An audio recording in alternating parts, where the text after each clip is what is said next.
দর্শক, সন্দীপ চ্যানেলে এক নাবিককে হত্যার অভিযোগ উঠেছে। তার মরদেহ উদ্ধারের পর মর্গে আনা হয়েছে। এ ব্যাপারে বিস্তারিত জানাতে চট্টগ্রাম মেডিকেল থেকে আমাদের সাথে সরাসরি যুক্ত হচ্ছেন ইমদাদুল হক। ইমদাদ,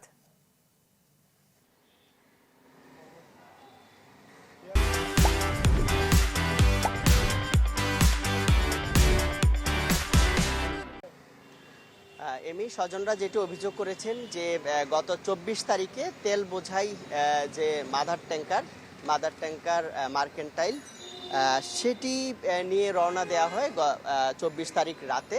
তবে ২৫ তারিখে যখন জাহাজটি হাতিয়ার কাছাকাছি সেটি খুলনা যাচ্ছিল তেল বোঝাই করে, হাতিয়ার কাছাকাছি সেখানে কিন্তু যাওয়ার পরে জাহাজ থেকে জানানো হয় যে মোস্তফা কামাল, যিনি চিফ ইঞ্জিনিয়ার বা প্রধান ইঞ্জিন চালক, তাকে খুঁজে পাওয়া যাচ্ছে না। এবং পরবর্তীতে যেটি গতকালকেই আসলে দুপুরে তাকে চট্টগ্রামের যে হালিশহর এলাকার যে সাগর উপকূল সেখান থেকে কিন্তু মরদেহ উদ্ধার করা হয়েছে।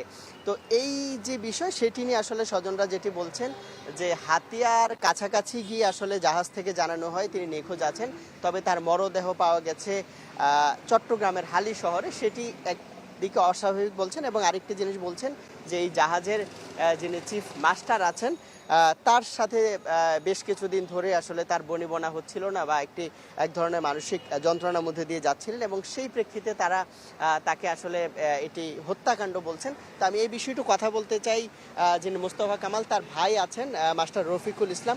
আপনার কাছে একটু জানতে চাই যে আপনারা আসলে কি মনে করছেন, বা আপনারা কি দাবিটা কি?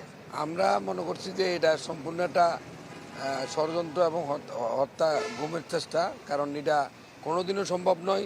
একজন শিপ ইঞ্জিনিয়ার কখনো এই অবস্থায় তাদের যে কথা, তাদের যে ভাষা, এটা কোনোদিনও সম্ভব না। আর যেখানে তারা বলছে মিসিং, সেখান থেকে কোনোদিনও কখনো সম্ভব না লাশ চট্টগ্রামের উপকূলে আসা।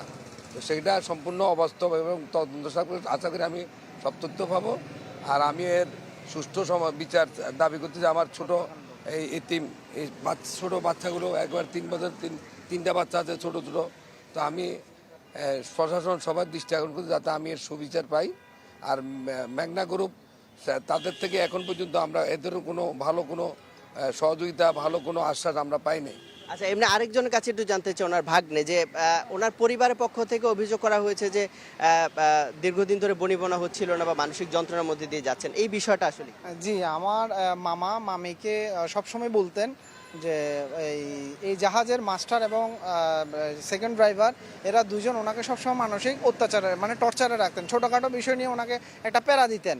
এটার মূল কারণ হচ্ছে পরবর্তীতে মামা খুন হওয়ার পরে আমরা জানতে পারি যে ওই মামার জায়গায় চিফ ড্রাইভার মোস্তফা কামালের জায়গায় উনি ওনার ভাতিজাকে বসানোর জন্য দীর্ঘদিন ধরে পরিকল্পনা করে আসতেছেন। ধন্যবাদ। এমনি শুনছিলেন এরকম কিছু অভিযোগ তো আসলে আসছে। তো চিফ মাস্টার যার কথা বলা হচ্ছে তাকে ইতিমধ্যে নৌ পুলিশ হেফাজতে নিয়েছেন, এবং তারা যেটি বলছেন যে কেন এই যদি হত্যাকাণ্ড হয়ে থাকে সেক্ষেত্রে যেন সুষ্ঠু তদন্ত করে এর বিচার, এর সাথে জড়িত যারা আছে তাদের। ধন্যবাদ। দর্শক, চট্টগ্রাম মেডিকেল থেকে আমাদের সাথে সরাসরি যুক্ত ছিলেন সহকর্মী ইমদাদুল হক।